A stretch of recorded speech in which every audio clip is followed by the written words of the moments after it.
Hey, welcome to New Hope. If someone asked me what I thought about Pastor Tim, my first thought, I guess, would be that he's a cheap house guest. I mean, let's face it, the guy doesn't eat much, but as I ponder into this question deeper, I realized there are a lot of things I like about Pastor Tim. First off, he obviously has great taste in women. Now, God may be the wind that drives the sails of Tim's vessel, but we all know who the captain is of SS Gunderson. I've also always admired that Tim is a deep thinker, and he is a good and dear friend to so many.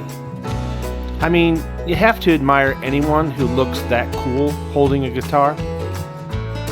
I like that Tim golfs and is actually pretty good at it. And there are two things I learned the first time I golfed with Tim. One is that he has real skinny legs. The second was that he actually has a pretty sweet golf swing.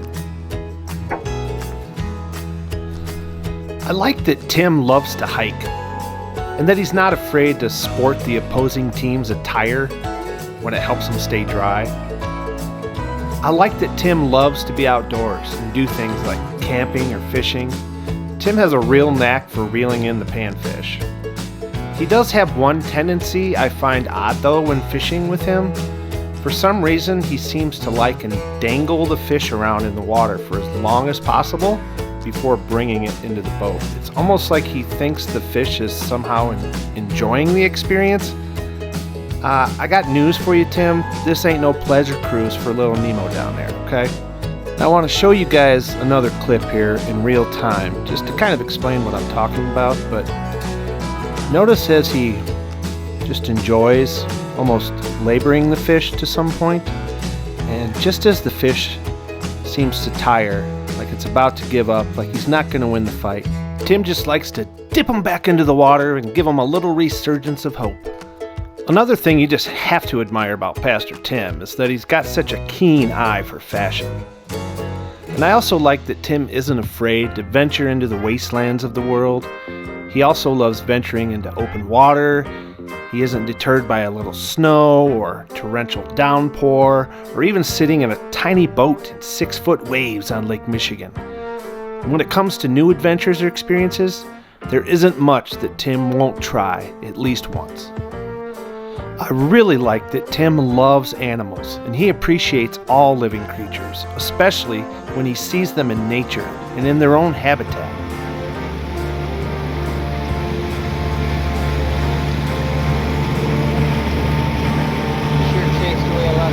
We didn't mean to chase them away.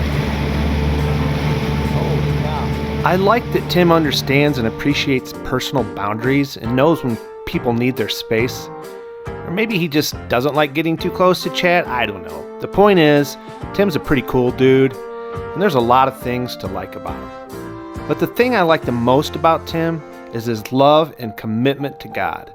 Tim is at his best when he's got his preach on. His love for teaching the gospel, loving others, and just overall wisdom for the purpose of life has helped be a roadmap towards salvation for so many over the years. It's amazing. In the New Testament, 100 times it mentions one another, that we're to love one another, we're to bear with one another.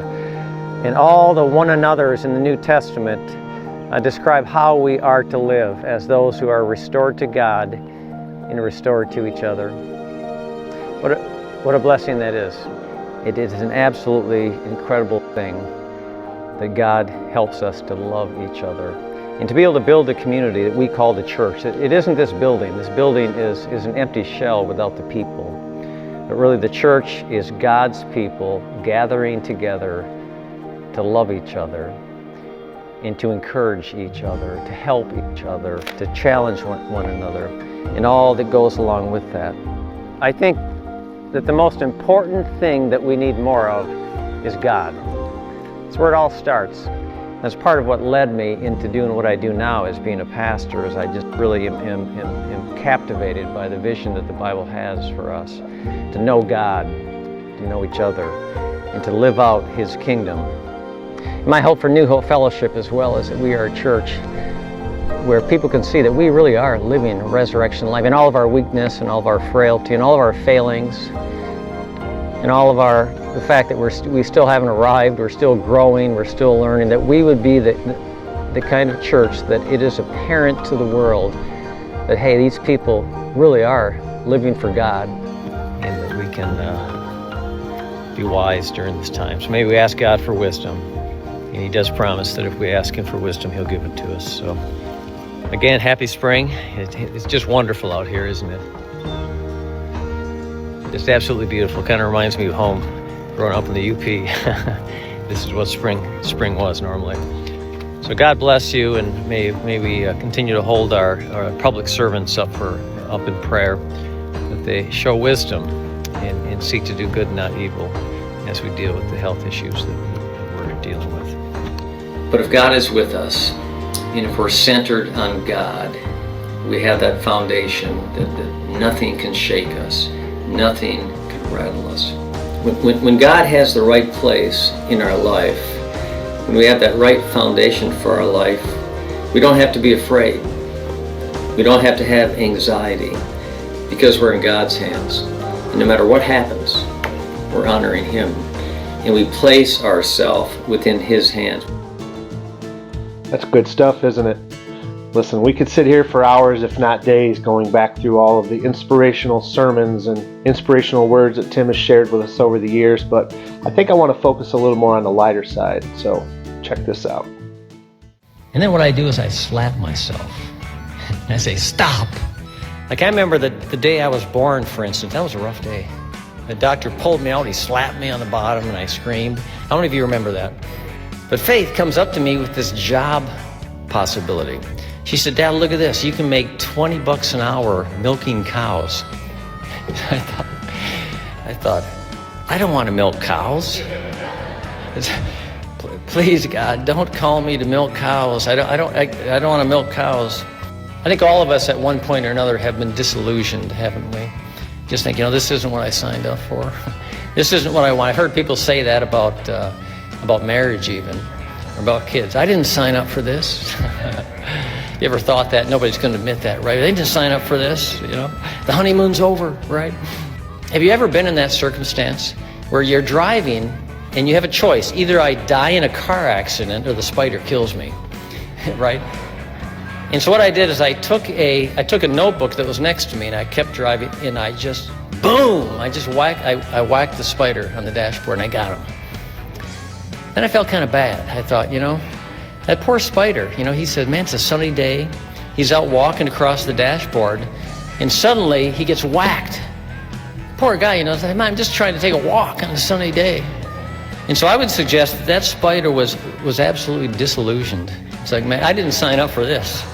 I don't watch advertising anymore. If I watch TV and the advertisements, I find out that I'm afflicted with hair loss. I didn't know it was an affliction, but I'm being afflicted with. I got a problem here. I find I've got a problem I should be worried about. I find out that I'm out of shape, man. I need to buy a Peloton, exercise bike or something. Isn't it hard to admit sometimes that we really don't know what we're talking about?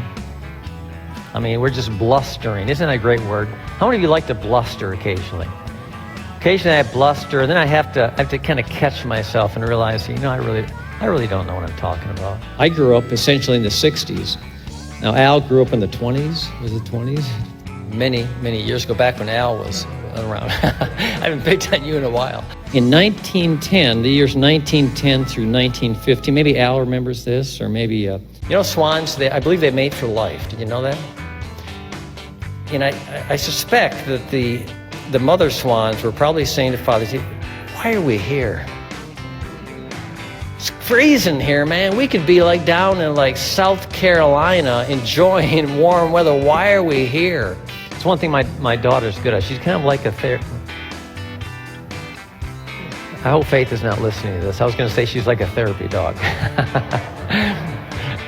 Now, what I mean by that is a therapy dog, part of the reason they're so good is they don't tell you what to do. They don't try to fix you.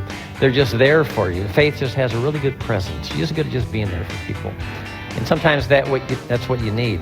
Isn't that right, Kirby? I was sleeping in my sermons. Are Lions fans chronically depressed, or are they situationally depressed? You know, or they both? You know, maybe they're both. I mean, can you imagine being a Lions fan? So don't ever pack for a trip when you have a full belly, okay? You need to pack the food when you're hungry. How many of you, when you're driving along, it happens to me, it seems to be happening more to me, that I'll be driving down the road daydreaming, and suddenly I'll think, where am I? And I'll forget where I am. I've got to look around because I forgot where I was going, you know, where I am. So I have to kind of re-figure out where I am by the road I'm driving down. Am I the only one that happens to? Believe it or not, I had just beautiful long hair. I had to get it cut, you know, because you couldn't have hair over your ears, and I feel like my hair never was the same after that. We just have such beauty here. Whenever I show this auditorium to somebody, they say, wow, I mean, this is just the most beautiful place. And I say, yeah, it's great. In fact, I told Greg Carlson that when he was going to preach a couple of weeks ago. I said, Greg, you don't have to worry about the sermon. If it's not very good, they look out the window and they see all the beauty there, and so it takes the pressure off you, I told them. You know, what other hope is there? I'll tell you what I think of other hopes, okay? You think there's other hopes? Take that. Hoping to find a bear to wrestle, but I just couldn't catch up with him. I have to make a confession to Diane. I sent that to Diane. That's actually a polar bear, and there aren't polar bears. But between YouTube and Facebook, over 80 people are watching. And I thought to I said, man, that makes me a TV preacher, right? But when I took her out on our first date, I picked her up with a horse. Do you believe that? I really did. Look it. I'll show you the horse I picked her up with. One thing I like about New Hope Fellowship that I've just really been thrilled to be here is because New Hope Fellowship works on being basic Christianity. That we're basic Christians. We don't, there's a lot of area that we just don't choose to just, you know, be dogmatic about things that we don't need to be dogmatic about. But we have just this wonderful diversity around the core of the faith. I've been here 10 years now. It's a long time. Hard to believe, isn't it? Time just flies by so fast. I'm just so grateful. I really do count it just a great privilege to be here, to be the pastor of New Hope Fellowship. Even as my chapter begins to wind down as well, it makes it even more, almost gives it kind of a special edge, because you know, we can't live in the past or in the future. You know, we live in the moment, but even as chapters begin to turn in our life, in the life of the church, it just makes it just like I just cherish and I just relish every chance I have, and I really do count it a great privilege. New Hope Fellowship, and I can say this honestly, I think there's no place I would rather be right now in my life, and no place I would rather have been as we've gone through as Jeff alluded to, what our family's gone through the last couple of years. It's just been a fantastic testimony to what a church family can be. That even in our weakness and our help, you know, obviously we're not, you know, no church is perfect or whatever, and no pastor is perfect, but I just really am just honored to be part of New Hope Fellowship and the ministry here. And you know, technically, I mean, we live. You know, we don't know. I've learned our life is tenuous. You know, we really don't even know. We live 1 week, you know, one month at a time, like we used to do with Nathaniel. And so, really, we ought to have this gratitude all the time. You know, you can't live in this kind of heightened state of appreciation all the time, but yeah, we can. We can be thankful for each other and realize that just every day is a gift. So, Pastor Tim, thank you for 10 amazing years. You've inspired us with your spoken word and with your commitment to serving God and sharing the gospel. Your perseverance and continued faithful walk with God through some of life's most difficult trials and tribulations has been a testament to what it means to be a good and faithful servant. We hope you enjoy retirement, and we just want to say thank you from all of us here at New Hope Fellowship.